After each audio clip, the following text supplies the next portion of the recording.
One day, my husband disappeared without a trace. It was only several days later that I found out he had run off with my sister. 12 years have passed since then. After a long silence, my husband contacted me with an audacious demand. "I'm coming home with my new wife. You are in the way. Leave my parents' house." Apparently, he doesn't want to see me, who is still living with his parents. 12 years after eloping, the dust settled. He probably plans to bring my sister home as his new wife. But they don't know. They don't know how much the feelings of the entire family, including mine, have changed in these 12 years. My name is Sophia. I'm 27 years old. I majored in design in college, and after graduation, I joined a web production company. While leading an ordinary working life, I met my husband, John, when I was 25. He worked in sales at the company, and due to the nature of his job, he was very friendly. Attracted by his approachable demeanor, we dated for a year and got married the following year. Upon registering our marriage, we started living with his parents, and I quit the web production company to work as a freelance designer. I chose to work from home, supporting my husband's life while doing house chores. At first, there were hardly any jobs and the income was unstable. However, lately I have been receiving projects from various places and earning a sufficient income. I work at my own pace and prioritize my family first. In the morning and evening, I eat with my husband and in-laws, and before going to bed, I enjoy some quality time with my husband. I was very satisfied with my current life. However, at some point, my once kind husband began to change little by little. The trigger was 2 months ago when my income surpassed my previous salary. I was so happy to reach my target that I was restless all day. I couldn't wait to tell my husband. I was sure he would be happy too. I rushed to the entrance as soon as my husband came home and told him the good news with a beaming face. "John, guess what? My income last month exceeded my old company's salary." "Really? That can't be true. Your company paid pretty well, right?" "Yes, but surprisingly, that was always my goal, and my wish finally came true." "Oh, is that so?" Is that all? What would you prefer if I said, "Well, congratulations"? My husband was unusually sullen and sarcastic. I couldn't understand why he was so upset, so I asked him directly. "Hey John, are you hungry? I thought you'd be happy for me." "Huh, why would I be happy? It's not like my salary has increased." "Well, that's true, but isn't a wife's joy also a husband's joy?" "What's that supposed to mean? I'm not one of those cheerful guys. Don't lump me in with them." John. From that day on, his attitude became more and more indifferent. Our everyday conversations diminished, and it was always me who greeted him with good morning and good night.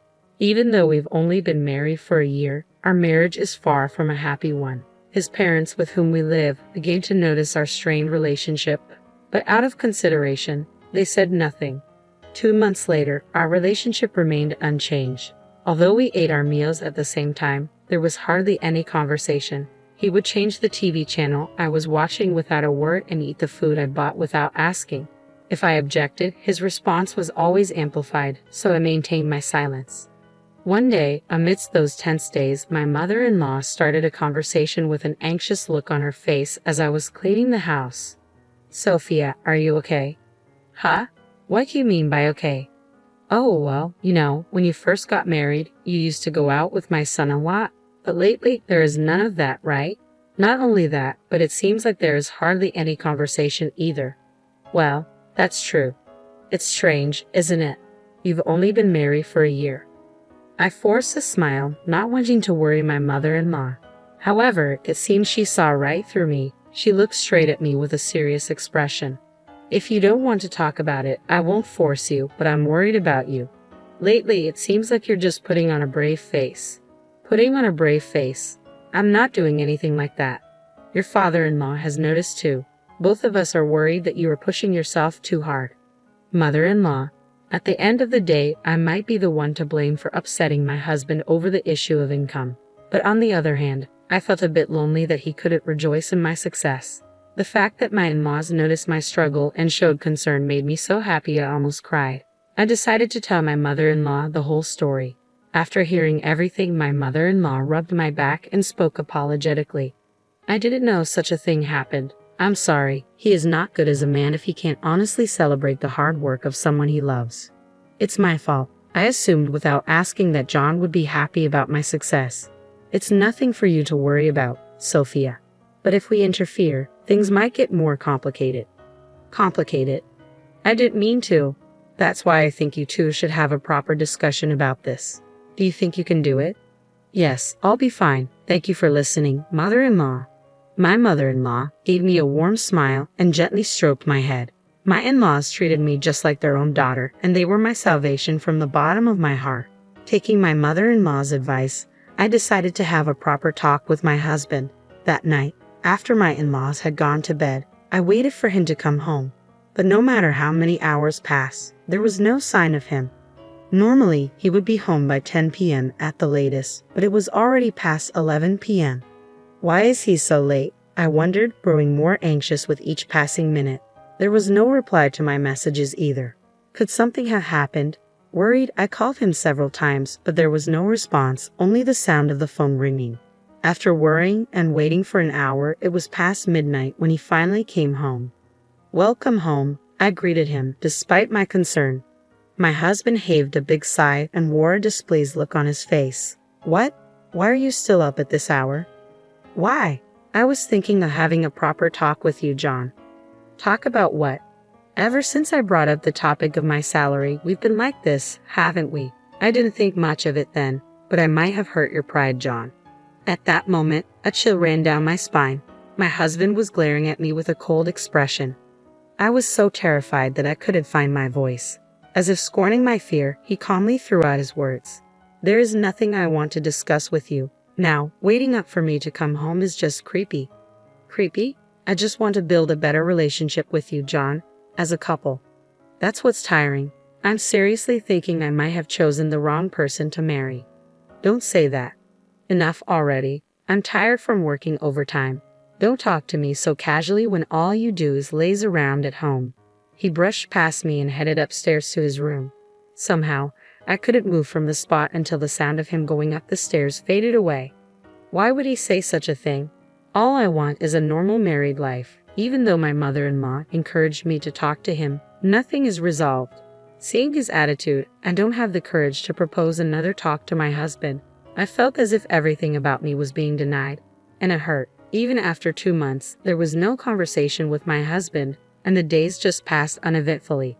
Then one day, my husband disappeared. Looking around his room, I found it empty, devoid of his belongings. I suddenly felt something was off. Was John's room always this clean? My husband was not exactly known for his tidiness, but his room was unusually neat. There were hardly any clothes in the closet, and his suitcase was missing. That's when I finally realized he had left the house. I hurriedly tried to contact my in-laws, but I couldn't reach them. Maybe their phones were off. Just as I was panicking, not knowing what to do, I got a call from my younger sister, Isabella. Ah, big sis, it's been a while. Isabella, sorry, I can't talk right now. Your husband, he's not there, is he? What? How do you know that? Because I'm with your husband right now. What are you talking about? At first, it really was a coincidence. I randomly met your husband at a bar. We had a drink together, and I heard things were not going well between you two. Isabella, don't tell me. I'm dating your husband. We're going far away to get married, so don't get in our way. Going far away? Stop joking around. Bring John back right now. Sorry, but I can't. Actually, I've been interested in your husband for a while now. He's tall and handsome. So sorry. I'm taking your husband. She abruptly hung up the phone. No matter how many times I tried calling back, she didn't answer. I called back, but my sister wouldn't answer. Instead, she sent me a bunch of photos, about a few dozen pictures. Some showed them next to each other, others on dates. It was unbearable to look at. A few days later, I received divorce papers from my husband. When I called his company, they told me he had already resigned. At this point, it was not a problem I could solve by myself. I decided to talk to my parents and in-laws about the situation and ask for their advice. It seems that John and Isabella have eloped, I explained. He quit his job without telling me, and he apparently wants to divorce me. Once I finished telling the story, everyone present was lost for words. In the midst of this, my father-in-law was the one who finally spoke. Sophia, I'm deeply sorry about my foolish son. I don't expect you to forgive him, and you don't have to. Father-in-law, I don't know how to say this, but I can't forgive Isabella either. To me, you were like a daughter, Sophia. I can't forgive them for hurting my precious daughter." At those words from my father-in-law, both my mother-in-law and my own parents nodded in agreement. It was at that moment that all of us changed our opinion of them by 100 degrees. Apparently, my in-laws had been considering moving due to the aging of their house. "We don't want to have anything to do with him anymore," they said. With this incident, they decided to move and keep their new location a secret from their son. On the other hand, my parents decided to cut ties with my sister. Even if she were to come back, we would treat her as a stranger and never allow her in the house again. "Someone without morals who would steal her sister's husband is no longer our daughter," my father and mother declared. I decided to take this opportunity to move back to my parents' house. I demanded alimony for my husband and sister as a condition for submitting the divorce papers. "I'll pay that much if I can get the divorce," my husband responded. Shortly after, several million in alimony was swiftly transferred into my account. With that exchange, I completely cut ties with my husband and Isabella. It's been 12 years since the divorce, and a lot has happened since then. My in-laws bought an apartment, demolished their house, and sold the land. As a web designer, I have gained significant recognition, and my annual income is now incomparable to what it used to be. Thanks to that, I've been able to go on regular trips with my parents and live a fulfilling life. One day, while I was busy with work, my smartphone rang. Thinking it was a work-related call, I answered without checking the screen, but that one call brought back unpleasant memories. "It's been a while, Sophia. How have you been?" "John, I'm glad you still remember your ex-husband's voice." His tone was as condescending as ever. "What do you want? It's been 12 years since we divorced and now you contact me." He let out an unpleasant chuckle. "Well, you see you're in the way, so could you leave the house within 10 minutes? "Huh? What are you talking about? We're strapped for cash, so we're on our way over there. I'm bringing my wife home, so you need to leave my parents' house." It seems he still assumes that I'm living with his parents. After 12 years, he believes that enough time has passed for him and Isabella to be accepted. In the background, I could hear my sister agreeing with him. "Yeah, get out. These guys really don't know anything. Do they think they will be forgiven just because 12 years have passed? The world is not that forgiving." I took a deep breath, gathering my resolve, and told them, "Feel free to come back. I am no longer at your parents' house." "Really? Did you get kicked out by my dad or something?" John's voice sounded shaky and anxious, as if they had just arrived at where his parents' house used to be. "What the hell is this?" he cried out in anguish. I continued mercilessly. "Right after you two eloped, we decided to cut ties with you. Your parents moved away a long time ago, and my parents disowned the woman with you. In other words, there is no place for you to return to." "That's a joke, right? I can't believe it," John protested.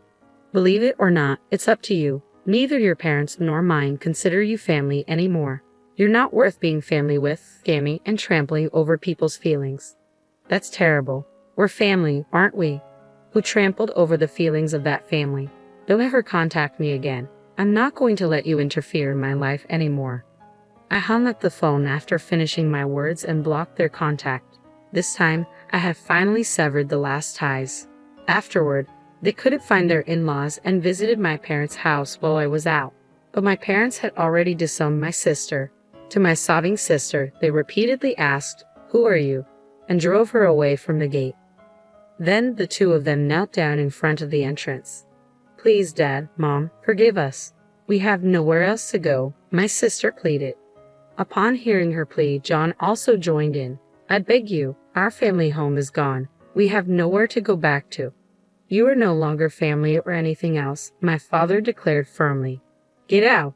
Persisting in their plea, they became a nuisance and my father eventually called the police to remove them. Since then, they haven't been seen. Jobless and desperate, they begged their friends for money. However, their reputation had already spread, and no one was willing to help. In any case, survival in their hometown became almost impossible. They had no choice but to struggle from scratch in an unfamiliar land. However, they brought this upon themselves. They sowed the seeds of their own destruction, and I hope they live with regret for the sins they have committed. Neither my parents nor I will ever entertain the thought of seeing them again.